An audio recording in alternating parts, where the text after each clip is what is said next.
Francine, first of all, how did you first get involved with Milntown?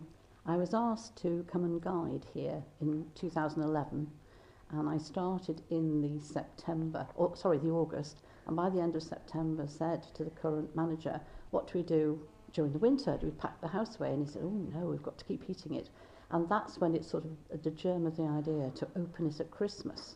And the idea was for families to come and enjoy the house in all its glories, decorated as though it was at that time 1912.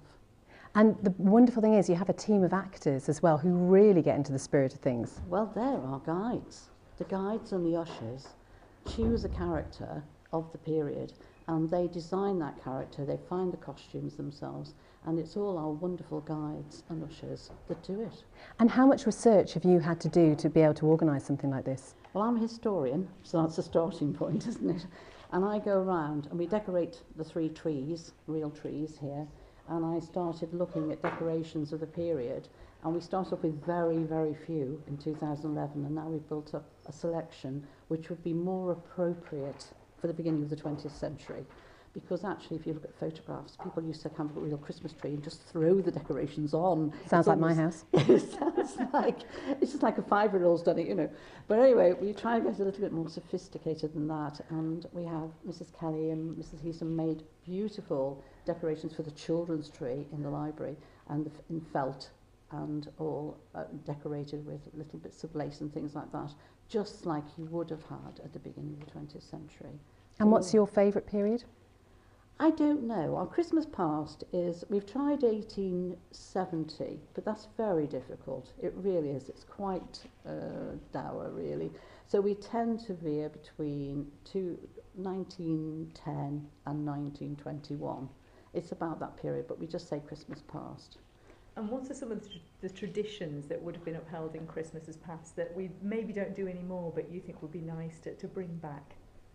I think it's just that children had a much quieter expectation of Christmas, because it's before you have Santa Claus then. It's before the American Coca-Cola, Father Christmas. So it was a much gentler period, and it was a time when you looked forward to getting something special, which you wouldn't have got the rest of the year. You wouldn't have had regular presents.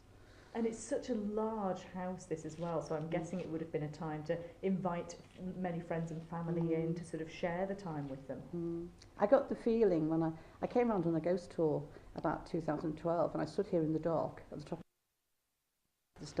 Oh no, I don't worry about the ghosts, they're fine. Do you believe in them though? Well, they have appeared during my tours, quite honestly. So yes. That means a group of people have seen them, it's not just one no, person. No, one person say so. spotted one while she was on tour, quite honestly, yes. And I've had reports of others. So the ghosts, don't worry, mate. If you come to Milntown, come with a lot of care and love, and always be kind to the ghosts. That's my message on that. Right, what was the question now? Did the different families over the years, did they invite lots of family members in at Christmas time? I think Sir Clive, who lived here for a long time, he loved entertaining. And when we opened the house at Christmas, that's what we wanted to do. We wanted people to come here and love it and really feel part of the house. And I think we've managed that pretty well. You really do. It's just such a beautiful place. Francine, thank you so much for joining us this afternoon. All creaky. All this talk of ghosts, though. Oh, what do you think? You're a bit nervous, aren't you, Beth? I'm not nervous. I do think it's such a beautiful feeling about the place here. Whether I could walk around on my own in the dark is another matter. You do know that that's probably now going to happen, don't you? No. Should we just leave it here, everyone? After No. we go, I think we should just leave you here. Why would you do that? You wouldn't do that. No. It's my Christmas present to you, Beth.